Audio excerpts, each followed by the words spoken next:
आदिवासी जमातीच्या आर्थिक व सामाजिक विकासाकरिता प्रधानमंत्री धरती आबा जनजातीय ग्राम उत्कर्ष अभियान राबवण्यात येत आहे।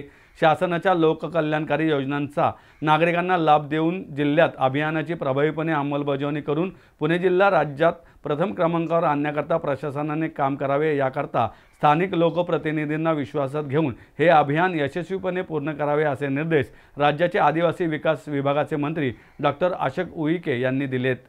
प्रधानमंत्री जनजातीय आदिवासी महान्याय अभियान आणि प्रधानमंत्री धरती आबा जनजातीय ग्राम उत्कर्ष अभियानाबाबत जिल्हाधिकारी कार्यालय येथे आयोजित आढावा बैठकीत ते बोलत होते।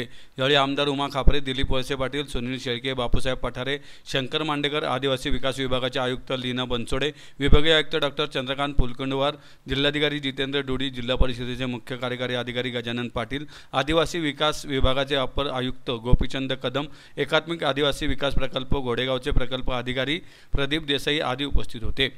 डॉक्टर उईके म्हणाले, विकसित भारताकरता आदिवासींचे योगदान विचारात घेता त्यांच्या सशक्तीकरणाकरता धरती आबा जनजातीय ग्राम उत्कर्ष अभियान 30 जूनपर्यंत राबवण्यात येत आहे।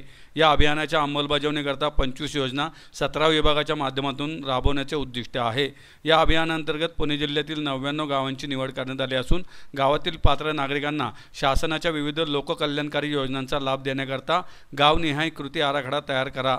येत्या 15 ऑगस्ट रोजी आयोजित ग्रामसभेत हा कृती आराखडा मंजूर करून त्यानुसार कार्यवाही करावी। या गावात योजनांची व्यापक स्वरूपात जनजागृती करावी असेही त्यांनी सांगितले। यावेळी आमदार वळसे पाटील, शेळके, पठारे आणि मांडेकर यांनी आदिवासी जमातीतील नागरिकांना पायाभूत सुविधा मिळाव्यात याकरता निधीची उपलब्धता करून देण्याची सूचना केली।